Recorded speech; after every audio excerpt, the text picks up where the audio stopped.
Yang satu lagi PNS, sekarang disebut ASN, tapi dia punya NIP. Di antara yang 3 orang ini kalau meminang anak gadis, kira-kira mana yang diterima? Yang kaya atau yang lebar tanahnya atau yang PNS?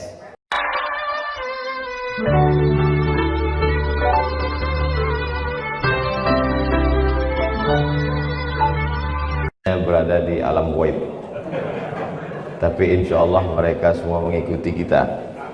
Dan saya dapat salam khusus dari Bapak Ketua Korpri Pusat. Dan itulah enaknya kalau salam itu diamanahkan kepada orang Korpri juga. Salam itu sudah sampai ke saya, maka saya balas salam dari Bapak Ketua Korpri Pusat. Waalaikumsalam warahmatullahi wabarakatuh. Kalau disampaikan melalui yang bukan Korpri belum tentu sampai. Ciri Korpri adalah amanah, integritas. Kalau ada 3 orang anak muda, yang satu orang kaya, bisnismen, entrepreneur, kaya raya, tapi penampilannya biasa saja. Yang satu lagi di kampungnya punya jabatan, mungkin dia adalah kades yang tanahnya luas. Yang satu lagi PNS, sekarang disebut ASN, tapi dia punya NIP. Di antara yang 3 orang ini kalau meminang anak gadis, kira-kira mana yang diterima? Yang kaya atau yang lebar tanahnya atau yang PNS? Yang PNS. Karena PNS itu ada jaminan hidup. Kalau Bapak Ibu anggota Korpri mau tahu bagaimana keinginan orang ingin jadi PNS, ASN, cobalah tanya pada orang yang ikut tes tidak lulus-lulus. Di antara orang terkenal di Indonesia yang selalu ikut tes tidak lulus-lulus, Ki Joko Bodo. Akhirnya jadi dukun dan taubat nasuha. Dalam tulisan dikatakan beliau pernah ikut tes PNS. Banyak orang tua ingin cita-citanya anaknya, dia tidak tahu anak itu mau pakar dalam bidang ekonomi, politik. Cita-citanya cuma satu, aku ingin kau jadi PNS. Termasuk orang tua saya, cita-cita dia, aku ingin kau jadi PNS. Makanya ketika saya pulang dari Mesir, setelah itu saya pulang dari Maroko, bawa ijazah 2, LC, MA, saya mau tinggal di kampung. Kata dia, aku ingin kau jadi PNS. Maka saya tinggal di ibu kota provinsi, lalu kemudian ikut tes dosen 2008, lulus. NIP saya 2009. Di situ baru saya paham ternyata memang doa orang tua. Meninggal dia, saya pun berhenti jadi PNS. Jadi nampaknya PNS-nya itu ya sesuai doa dia. Jadi menjadi PNS ini adalah karunia nikmat yang luar biasa. Menjadi pedagang boleh jadi uangnya banyak, tapi tidak ada jaminan. Pedagang es krim hari ini punya banyak untung, panas terik. Besok pagi belum tentu ada jaminan. Kalau hujan lebat besok pagi.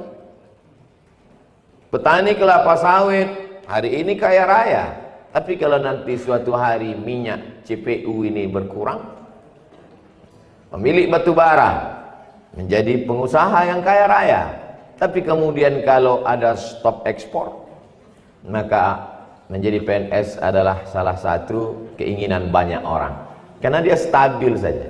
Apapun yang terjadi, gajinya tetap mengalir. Itu maka PNS itu berdoanya tidak begitu khusyuk.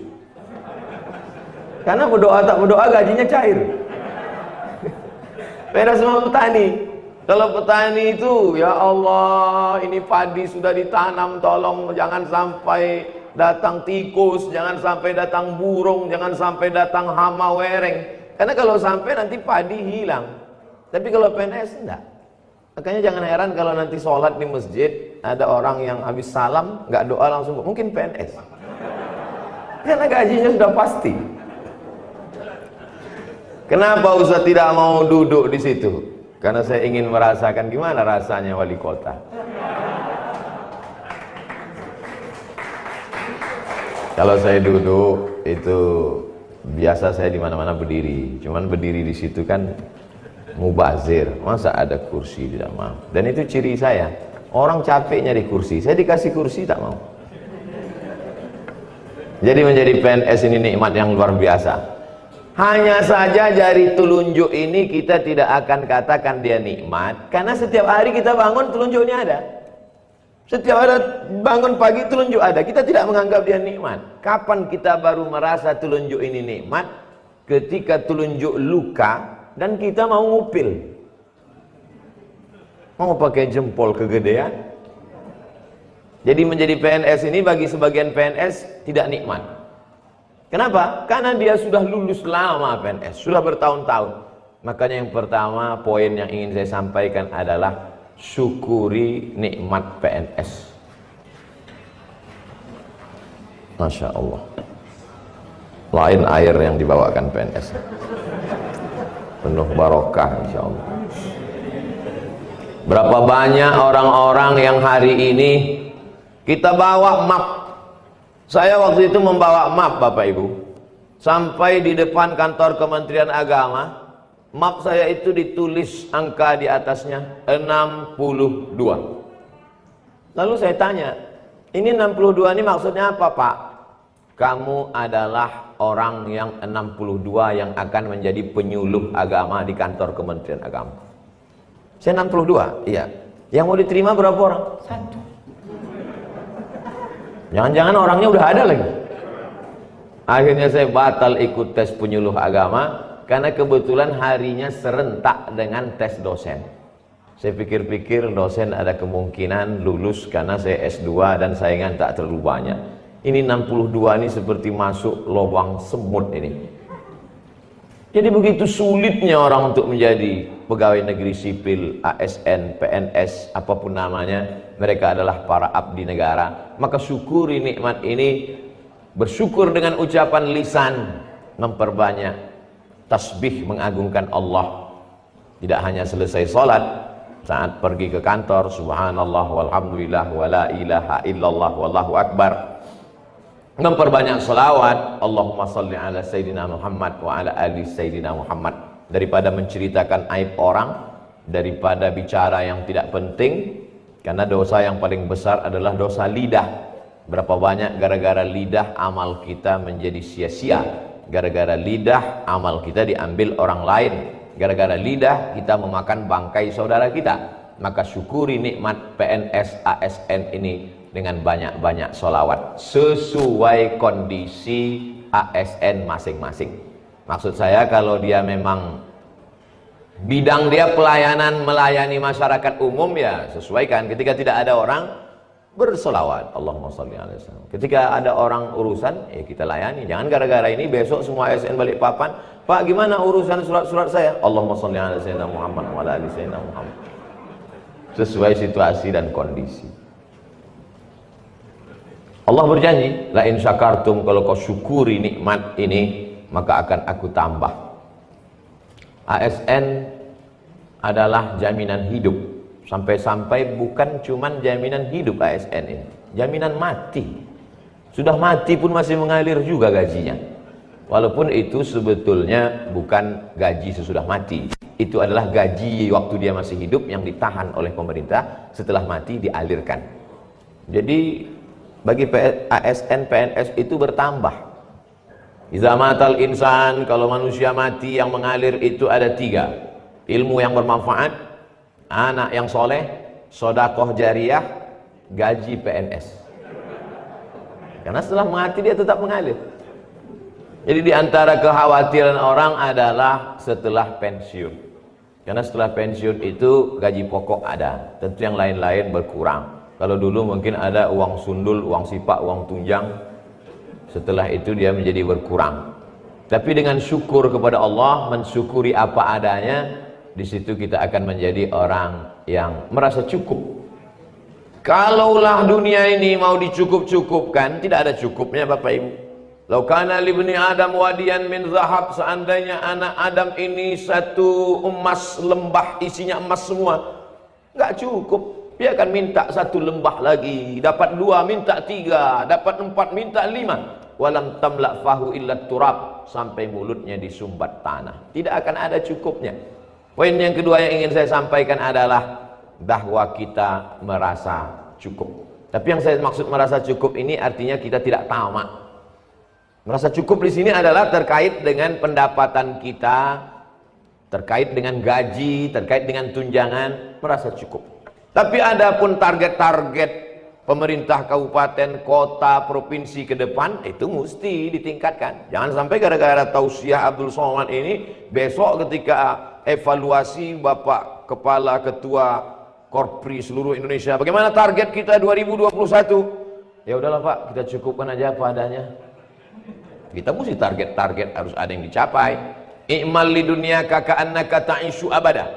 Untuk duniamu buatlah seakan-akan kau hidup selamanya. Wa amal li akhiratika ka'annaka tamutu ghadan. Tapi kalau untuk akhirat buatlah seakan-akan kau mati besok. Merasa cukup ini penting. Dulu guru-guru itu gajinya paling 2 juta. Dari rumah dia ke sekolah naik sepeda motor. Isi minyak 10.000 bisa 5 hari. Kebetulan rumahnya tak begitu jauh. Keluarganya tenang. Tapi kemudian ketika ada yang namanya gaji tambahan, sampai gaji guru itu 3. Gaji dari pusat, gaji dari daerah, gaji dari sekolah, kalau dia swasta, sampai 3 pendapatan. Cukupkah itu? Tidak. Karena semakin besar pendapatan, semakin besar keinginan. Kalau dulu dia pakai sepeda motor sudah cukup, sekarang berubah ada keinginan-keinginan yang besar, dan gaji itu tidak mencukupi lagi. Dia ingin rumah yang lebih besar, dia ingin mobil, dia ingin. Akhirnya kredit, terikat dengan hutang piutang. Yang dulu dengan motornya dia tenang, sekarang naik mobil tapi hatinya tidak tenang. Karena dari bunyi klakson itu sudah terdengar kredit, kredit, kredit. Gaji tidak lagi cukup. Akhirnya murid-murid menjadi korban. Yang saya ceritakan ini bukan fiktif, fakta. Yang ceritakan ini bukan fiksi, tapi nyata di tengah masyarakat kita. Saya harapkan mendengar cerita ini para ASN, PNS jangan tersinggung. Karena beberapa PNS yang tersinggung mendengar ceramah saya pulang berkunang-kunang sakit mati. Bukan karena tersinggungnya, ajalnya sudah sampai. Jadi poin yang pertama, syukur, banyak-banyak bersyukur kepada Allah. Bagaimana cara kita mensyukuri nikmat PNS ini? Ngobrol sama orang yang nggak lulus-lulus jadi PNS. Bagaimana mensyukuri nikmat PNS ini? Ngobrol sama orang yang udah PNS, keluar dari PNS. Contohnya Abdul Somad. Betapa sakitnya tidak PNS. Ngobrol sama orang, oh jadi Ustaz nggak PNS lagi ya sekarang. Jadi nggak ngajar lagi gitu. Bahasanya mau saya pukul aja pakai sepatu. Tapi kalau PNS itu kita kan ada bergaining, gaya. Ketika tanda tangan surat itu Abdul Somad, pas di bawah NIM. Nah, itu nggak ada lagi sekarang. Itu itu. Bapak Ibu akan mensyukuri itu kalau ngomong sama orang yang tak lulus PNS. Merasa cukup ini luar biasa Bapak Ibu. Kata Nabi, iqna' bima qasamallahu lak takun aghnan nas. Merasa cukuplah engkau dengan pembagian Tuhan, maka kau akan menjadi orang yang paling berkecukupan. Banyak orang kaya tapi nggak cukup. Banyak orang sederhana tapi cukup. Lalu di antara 2 pilihan itu mana yang kita pilih Pak Ustadz? Jadi orang kaya yang nggak pernah cukup atau orang sederhana yang cukup? Kalau saya kombinasi antara keduanya, kaya dan cukup. Cukup untuk hidup 7 turunan, cukup mobil rumah semuanya. Pernahkah itu ada rasa cukup? Tidak. Orang-orang yang didudukkan di pengadilan tipikor, di KPK, itu kira-kira ukuran lambungnya sama nggak dengan kita? Sama. Makannya bisa jadi mereka malah nggak makan sama sekali. Lalu kenapa dia menjadi curang, jahat, korupsi? Karena tak ada rasa cukup dalam hatinya. Rumah dia sudah, rumah anaknya. Rumah anak sudah, rumah cucunya. Rumah cucu sudah, calon bakal cucu yang belum lahir pun sudah dia siapkan. Tidak ada cukupnya hidup ini. Jangan sampai kita terlalu memikirkan rezeki anak cucu kita, karena itu sudah dijamin Allah Subhanahu wa ta'ala. Bahwa kita meninggalkan harta warisan 1, 2, 3 hektar kebun kelapa sawit, karet, kolam ikan, kos-kosan. Bagus dengan cara yang halal. Tapi kalau dengan cara yang haram, banyak tapi barokahnya tidak ada. Padahal hidup ini yang kita cari adalah barokah. Makanya kita ketika bertemu yang kita mintakan untuk saudara kita itu barokahnya. Assalamualaikum warahmatullahi wabarakatuh. Gajinya barokah. Ada orang yang gajinya 1 bulan 3 juta. Tapi anaknya bisa sekolah, dapat beasiswa. Dia tetap juga punya kendaraan, punya rumah. Malah dia bisa nabung, bisa umroh. Yang satu lagi gajinya 30 juta. Tanggal 1, tanggal 2, tanggal 3 habis. Orang minuman susu, dia sabu-sabu. Oleh sebab itu tidak ada cara kecuali merasa cukup. Adapun untuk target-target kerja, visi misi sebagai ASN, itu memang mesti melampau batas-batas. Ibarat orang jual beli di pasar, pasang harga 100 dulu. Bahwa kemudian lakunya nanti 90, ya nggak apa-apa. Begitu juga ini. Gimana target ASN ke depan 2021, target kita mesti targetnya 100. Lalu kemudian dapat 90, kita udah untung. Jangan targetnya 10. Gimana target kita? 10. Ya dapat 9. Nah, ini semua terkait tentang masa depan PNS. Yang ketiga, kita punya rezeki dalam bentuk gaji itu, tapi dalam slip gaji kita itu ada milik orang lain yang dititipkan Allah melalui slip gaji kita.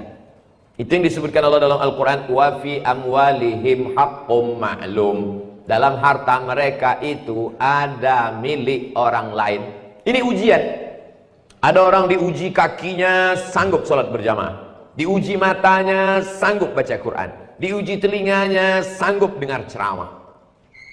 Itu Pak Ustadz, jamaah yang satu itu kalau dengar ceramah yang lain tertidur, dia nggak tidur. Kenapa? Duduknya dekat sound system.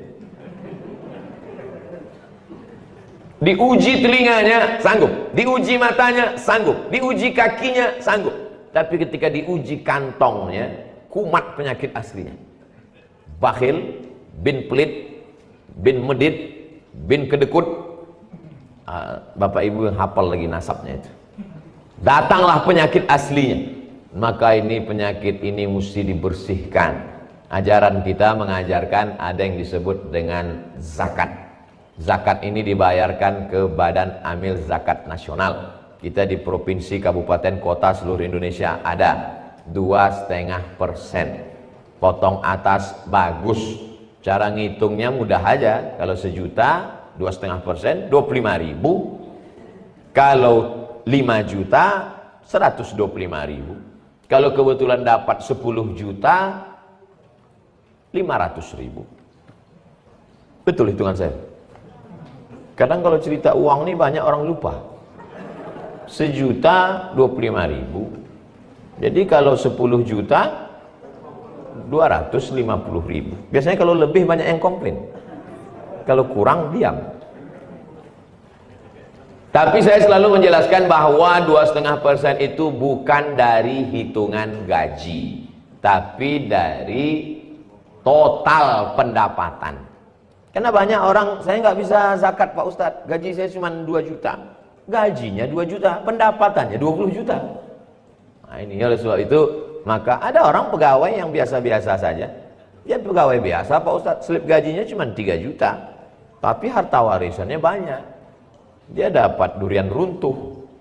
Durian runtuh gimana? Dia nikah dengan anak gadis, anak tunggal, bapaknya kaya raya, dan di ruang ICU, mau sakratul maut.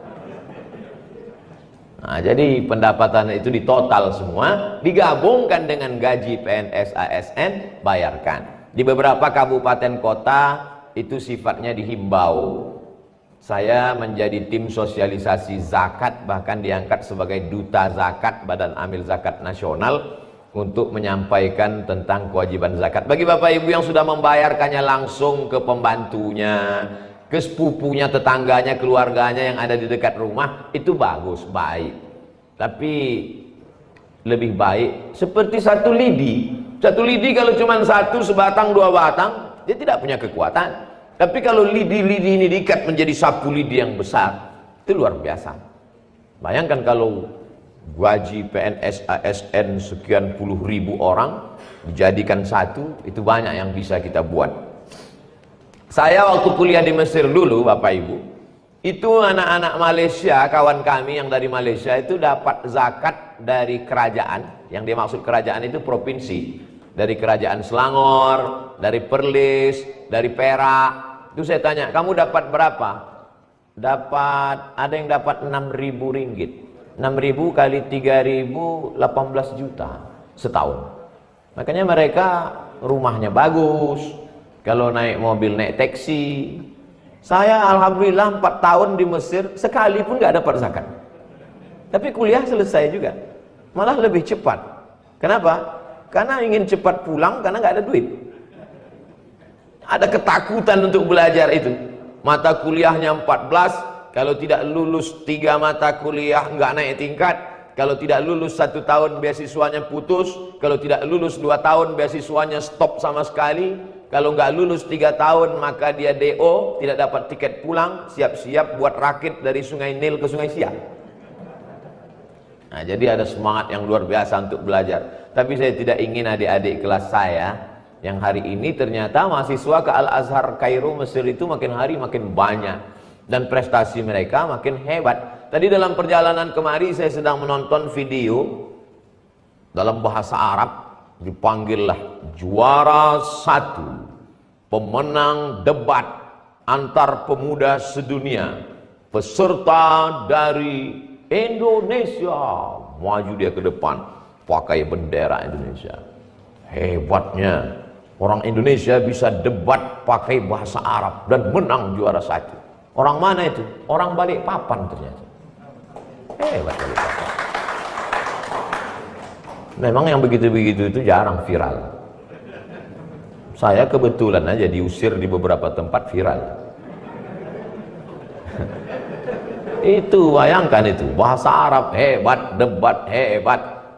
Dan tahun ini akan berangkat ke Al-Azhar Kairo beberapa anak dari kabupaten kota, dari provinsi. Saya kemana-mana ceramah itu tidak keluar dari 3. Yang pertama perbaikan pendidikan, yang kedua perbaikan ekonomi, yang ketiga perbaikan politik. Itu yang selalu saya sampaikan kepada umat supaya pendidikan ini baik. Karena pendidikan kalau kacau balau, anak-anak kita habis rusak. Yang merusak kepala mereka sekarang narkoba, LGBT, sekularisasi, liberalisme, internet. Dulu Bapak Ibu kalau masih ingat zaman kita kecil dulu, televisi cuma 1, TVRI, sampai jam 12 siang itu pun cuma hari Ahad. Yang paling masuk ke kepala kita Unyil, Ucrit, Usrok, Pak Ogah, Pak Raden. Jam 12 siang Little Missy. Lagu-lagu cuman ya yang ketawa senyum berarti udah tua. Lalu kemudian pada tahun 1990 saya kelas 1 SMP waktu itu, mulai beberapa kawan saya cabut mau nonton jam 10 pagi Mahabharata TPI. Saya sebetulnya nggak mau cabut, tapi karena diajak terpaksa. Lalu kemudian muncullah televisi begitu banyaknya. Tapi senakal-nakalnya televisi masih ada sensornya. Televisi masih ada jam tayangnya. Sekarang apa yang terjadi? Setiap orang punya TV. Setiap artis punya TV. Setiap orang punya channel. Termasuk saya sendiri punya channel. Namanya Ustadz Abdul Somad Official. Jangan lupa subscribe, like, and share. Jadi luar biasa kalau pendidikan anak-anak kita tidak kita jaga. Dan di alam maya ini semua orang bersaing dengan channelnya masing-masing. Ada yang menampilkan channel pendidikan, ada yang memang ceritanya cerita kotor, jorok saja. Ketika dikritik, ya salah kamu sendiri, kenapa tonton channel saya? Channel saya kan memang ceritanya cerita kotor aja, cerita orang mabuk, cerita zina. Na'udzubillah. Bebas sebebas-bebasnya. Ini kalau tidak kita barengi dengan anak-anak kita yang dikirim ke Al-Azhar pulang. Tapi saya tidak paksakan semua mesti berangkat ke Al-Azhar Kairo, enggak. Kita lihat bakatnya. Yang penting pendidikan dasar itu mesti Quran. TK Quran, SD Quran, SMP Quran, SMA Quran. Nanti universitas terserah. Mau masuk UI, mau masuk ITB, mau masuk IPB, mau masuk UGM, terserah. Saya tidak paksa semuanya mesti ke Kairo. Karena kalau kita paksa semua ke Kairo, nanti dia tidak minat di situ, pulangnya tidak jadi Musa, malah jadi Fir'aun. Jadi sesuai kemauan dia. Jadi Ustadz dulu ke Mesir memang kemauan Ustadz atau memang dipaksakan? Memang saya sendiri. Jadi saya tahun 93 saya datang ketemu Imam Masjid Raya Al-Masun Medan. Saya bawa ijazah saya. Assalamualaikum Ustadz Jalaluddin Abdul Muthalib. Waalaikumsalam. Saya mau ke Mesir Pak. Waktu itu saya belum tahu Mesir. Saya mau ke Arab Pak. Ini ijazah saya. Kau kelas berapa sekarang? Kelas 3 SMP. Kecepatan. Nanti 3 tahun lagi. Jadi memang dari kecil saya, ini minat saya. Jadi Ustadz ini memang kemauan saya, keinginan saya. Bukan mendadak jadi Ustadz. Ada juga orang tiba-tiba jadi Ustadz. Ini mesti kita motivasi. 100 anak Indonesia lulus mendapat beasiswa Al-Azhar Kairo tahun 1998 dari Sabang sampai Papua. Dikirimlah surat itu ke rumah di kabupaten, waktu itu Kabupaten Kampar, Provinsi Riau. Belum ada email lagi waktu itu, tahun 98. Sampailah surat itu, saya baca 100 nama yang lulus ke Mesir. Lalu kemudian saya kirimlah proposal-proposal untuk mendapatkan tiket pesawat, kirim ke zakat, kirim ke kabupaten, kirim provinsi. Alhamdulillah ada yang nyuruh saya datang, silakan datang ke kantor zakat. Saya pun datang ke kantor zakat, dikasihlah waktu itu 200.000. Harga dolar krisis waktu itu, 1 dolar 20.000. Bapak Ibu bayangkanlah itu. Tapi akhirnya karena Allah menakdirkan berangkat, saya berangkat juga kuliah ke Mesir. 4 tahun selesai. Habis itu saya dapat beasiswa lagi ke Maroko, saya berangkat. Setelah itu saya pulang. Dan di beberapa tempat saya pulang, mereka memberikan kata sambutan, inilah Abdul Somad yang merupakan salah satu kader yang kita kirim dulu. Dalam hati saya rasanya nggak pernah ada yang ngirim. Datang tak dijemput, pulang tak diantar. Macam hantu jelangkung. Tapi setelah kita ibarat batu Bapak Ibu. Kalau batu itu setelah dioles, dipoles menjadi batu cincin, semua orang akan mengaku itu batu milik dia. Tahu kamu nggak batu yang hebat di Kalimantan? Ya batu kecubung. Dari mana tuh? Kalimantan Timur, kata orang Kaltim. Kata orang Kalbar punya kami, kata dia. Tapi batu gilingan cobekan untuk sambal terasi, tidak ada yang mengakui. Nah, jadi anak-anak kita ini pun begitu juga. Jangan sampai 20 tahun akan datang ternyata dia jadi permata, black diamond. Tahu-tahu dia menjadi batu yang luar biasa. Jangan sampai kita salah dalam bertindak sehingga itu menjadi amal jariah yang luar biasa bagi PSN dari gajinya. Belum lagi infak sodakoh, itu baru dari yang zakat yang wajib-wajib saja. 3 poin sudah saya sampaikan. Poin yang pertama, syukuri nikmat PNS. Poin yang kedua, merasa cukup, karena kalau tidak cukup nanti kita akan menjadi nakal. Poin yang ketiga, tunaikan kewajiban sebagai seorang muslim. Kita tahu banyak agama di Indonesia, tentu dalam agama saudara-saudara kita mereka punya kewajiban masing-masing. Kita tidak bisa intervensi itu. Wala ana abidum ma'abattum wala antum abiduna ma'abud lakum dinukum waliyadin. Tapi zakat itu menjadi kewajiban kita bersama. Dalam Islam non muslim tidak diwajibkan zakat walaupun pemimpinnya itu muslim. Begitu yang diterapkan Nabi Muhammad SAW. Poin yang keempat. Sampai berapa poin nih Pak Ustadz? Ya biasanya saya ceramah itu sampai saya lihat jamaah itu menguap. Dulu begitu. Sekarang susah ngelihat karena pakai masker semua. Kalau ada jamaah menguap biasanya saya tutup. Pengalaman ceramah setelah pandemi corona ini, pertama sulit melihat jamaah menguap. Gak tahu kita dia respon tak tidak. Yang kedua kita tak tahu dia entah senyum entah tidak. Matanya aja berkedip-kedip. Tiba-tiba dengar suara kiki kiki. Poin yang keempat adalah bahwa kalau makanan itu haram Bapak Ibu, kita suapkan ke anak kita, sepiring lontong sayur itu akan berubah menjadi setetes darah. Setetes darah itu masuk ke dalam jantung karena semua darah disemburkan, disemprotkan oleh jantung. Dari jantung setetes darah itu akan naik ke otak, maka jantungnya jadi hitam, otaknya jadi hitam. Dari jantung ke mata, dari jantung ke telinga, dari jantung ke tangan, dari kepala, dari otak menular ke seluruh tubuh, maka berawal dari darah. Makanya dalam Quran dikatakan khatamallahu ala qulubihim. Hatinya duluan hitam. Wa ala sam'ihim. Telinganya. Wa ala absarihim. Matanya. Semua berawal dari hati. Makanya ada lagu A'agim judulnya Jagalah Hati. Bagaimana cara menjaga hati? Dari makanan. Orang kalau makanannya kotor, otaknya kotor, matanya kotor, tidak bisa lagi membedakan mana halal, mana haram, mana hitam, mana putih, mana orang, mana tiang. Hantam saja, hantam kerungu, bantai saja. Nauzubillah. Jadi jangan Bapak Ibu heran melihat orang, kenapa ya ceramah itu nggak ngefek sama sekali ke dia? Iya, gara-gara makan haram. Hati menjadi gelap, otak menjadi gelap, telinga menjadi gelap. Summum bukmun umyum. Peka, tuli, bisu, buta. Orang yang peka itu bukan berarti telinganya peka.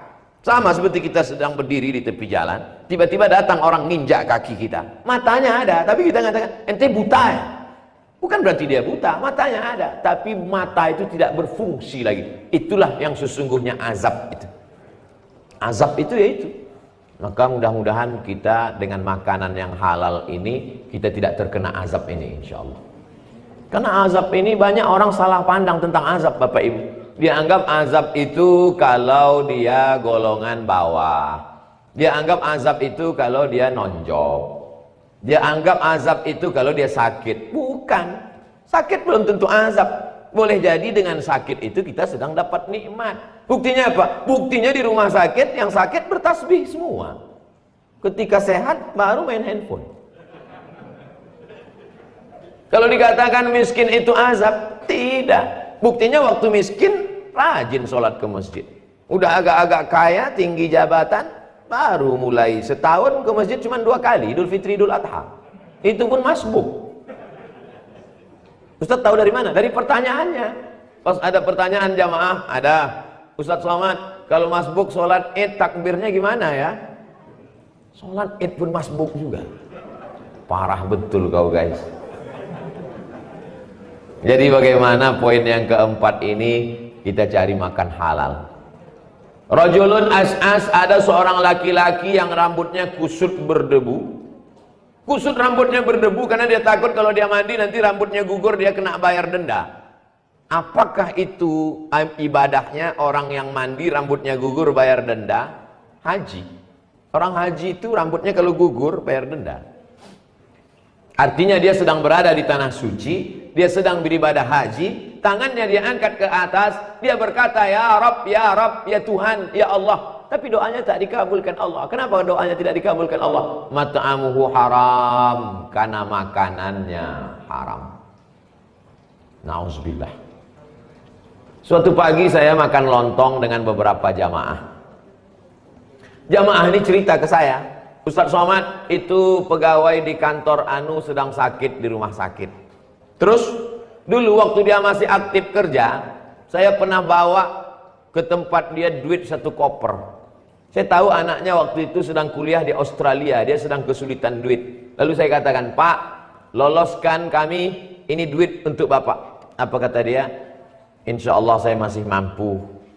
Ini bukan hak saya. Kata-katanya tidak kasar. Zaman dulu orang yang seperti itu disebut orang yang takut kepada Allah. Itu orangnya takut pada Allah, Pak. Bahasa kitanya takwa. Orang sekarang kalau ada yang begitu menolak duit, bukan takwa, bodoh. Tapi itu haram, kan bisa dihalalkan dengan 2,5%. Pandai pula dia cara menghalalkannya. Dianggapnya ada sertifikasi halalnya di situ. Yang haram tetaplah haram. Makanya ada istilah duit hantu dimakan setan. Habis, tidak ada manfaatnya sama sekali. Dia berubah menjadi jantung koroner, dia berubah menjadi diabetes mellitus, dia berubah menjadi kanker, dia berubah menjadi berbagai macam. Dia hanya sempat numpang di rekening kita, dia hanya sempat lewat lalu saja, ujung-ujungnya itu menjadi milik kami, kata dokter spesialis di rumah sakit.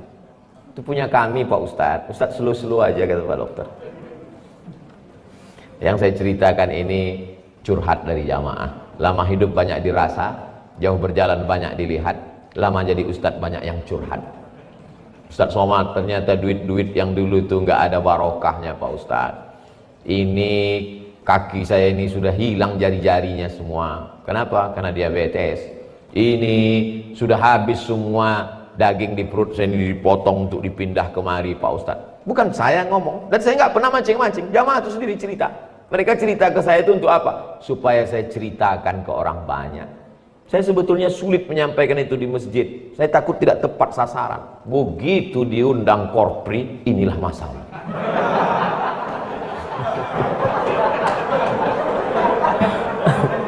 Yang membuat saya lebih bahagia lagi, saya tidak berhadapan. Kalau bayangkan kalau 4.000 orang nampak tatapan matanya, kan susah juga kita ngomong. Di sini nyantai aja, orangnya nggak banyak. Mereka semua sedang streaming aja. Tapi saya yakin semua yang mendengar itu orangnya bersih-bersih semua. Kenapa ya Pak Ustadz saya malas ke masjid? Yaitu gara-gara makan haram. Kenapa ya Pak Ustadz malas bersolawat, nggak mau bangun malam? Yaitu hukuman dari Allah Subhanahu wa Ta'ala. Jadi hukuman itu bukan hanya dalam bentuk sakit, miskin, bukan. Hukuman yang paling mengerikan adalah kita malas beribadah. Anak tidak menjadi berbakti. Alhamdulillah Pak Ustadz, anak saya 3. Yang pertama S2, yang kedua entrepreneur, yang ketiga sudah lulus kerja. Tiga-tiganya sakau.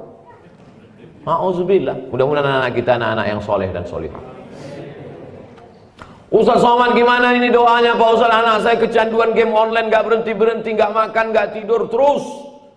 Yang belikan handphonenya siapa? Saya Pak Ustaz. Pakai duit apa?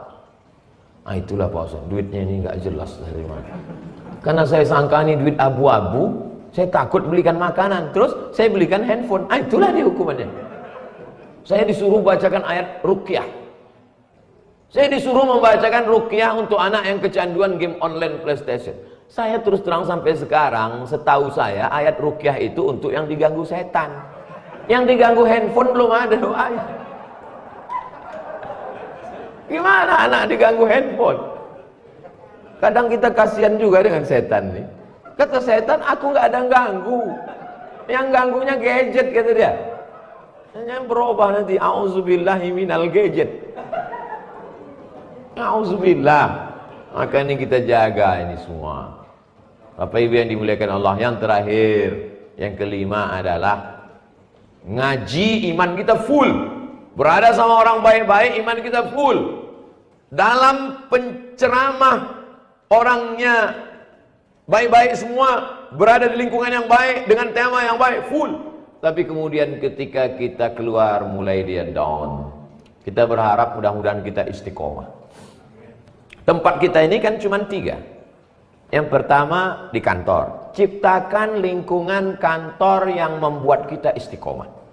Yang kedua kita di rumah. Di rumah, di lingkungan kita juga kita menggabungkan diri yang kira-kira membuat kita istiqomah. Yang ketiga di alam medsos. Di alam medsos pun buat di alam medsos yang kira-kira membuat kita istiqomah. Saya nggak nyambung Pak Ustadz, gimana di alam medsos buat kita istiqomah? Kalau punya grup, buatlah di grup-grup yang suka grup ngaji. Jangan grup ngerumpi.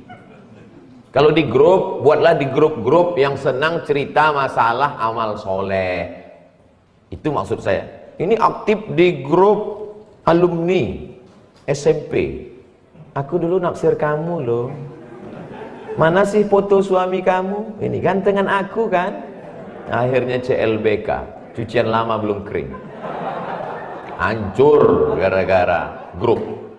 Itu di alam maya. Kalaupun kita punya kawan-kawan di Facebook, ya di add lah, confirm kawan-kawan yang kira-kira status-statusnya itu mengingatkan kita pada Allah.